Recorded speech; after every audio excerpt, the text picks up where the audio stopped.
Hello mga ka-veggie fruit, mga ka-OFW. Ito yung update ng ating peras naman.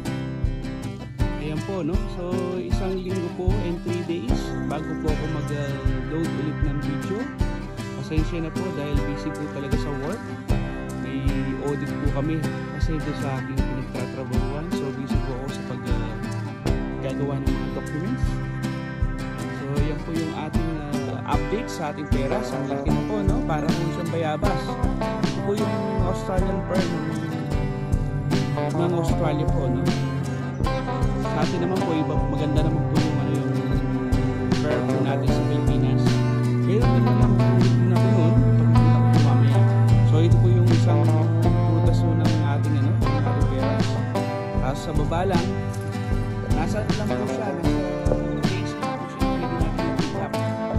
pwede natin mag-putas yung ating peras. Ito medyo hatas na po siya, nasa 70 na po siya. Taas, sa bula po. Ang tapo na peras, ito yung last year na hindi ko po nakuha kasi napakarami po masyado. So pag wala po akong time na apatin po yung ating peras, ayan, medyo walang tapo yung ating butas dahil sa hangin po, nakakas po ng hangin. So yun po yung isa. Tapos ayun po, ito po yung isa ulit, nasa baba lang po ito. Ayan. Tapos makikita nyo po dun sa bandang itaas.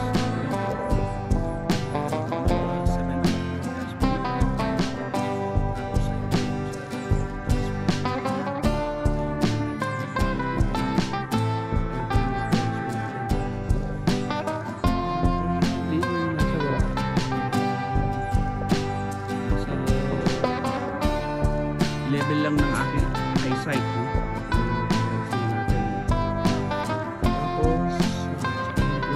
Tapos sa kabila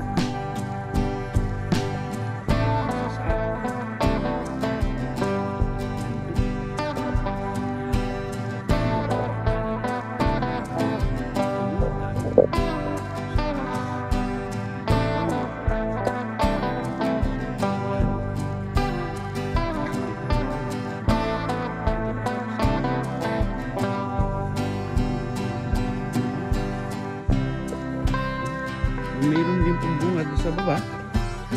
Eh, lumabas na si Mamo yan. Pusa natin. Anak na po siya. Apat po siyang anak. Naging po siya extra sa ating bulaklak.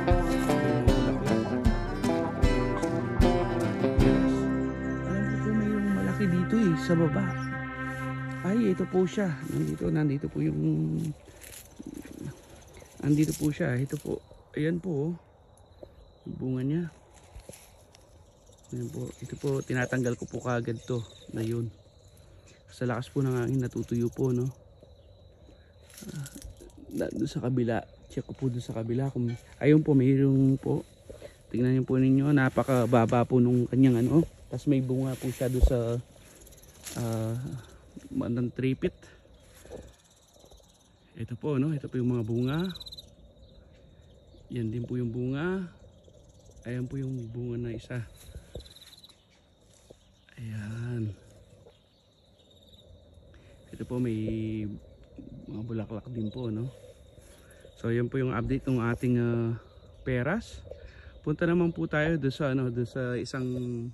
doon sa Philippine pear na sinasabi ko po, no? Nako po, sakit po nung kagat ng fire ants po pala. Ay, ito po. Ito po yung ating peras na isa. Ito po yung peras na isa.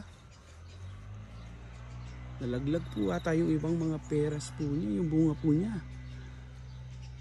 May din po, kaya kailangan ko rin pong inet ito, no? So ito po yung sinasabi ko. May kagat po siya ng fruit flies. Ayun po yung mga bunga. Ayun, nagtatago siya, no? Ito po yung isa. Ayun, dalawa po pala. Ayan yung ating peras. Ito po, Australian pear pa rin po ito. Ginrap ko po siya kagaya nung sa mga video na nauna. Kagaya nga sabi ko po, nag-grap ko po siya sa dito po. Ito po yung pagka-grap po niya, no. Ito po. Tapos ang mother company, mother po niya is yung po sinasabi kong Philippine pear. Ito po yung dahon po niya. Magkaiba po yung dahon nung Australian pear sa ito po yung dahon ng ano po. Tapos may bunga din po siya. Hindi lang po natutuloy. Hope matuloy po yung bunga po nito, no? O sige po mga ka-OFW, mga ka-veggie fruit. Hanggang sa susunod na video. Sa mga hindi pa po nag-subscribe dyan, pakipindot naman po yung subscribe button at yung notification bell para lagi po kayong updated sa mga video po natin i-update. Sige po, hanggang sa muli. Kita-kita po tayo. Bye-bye. God bless.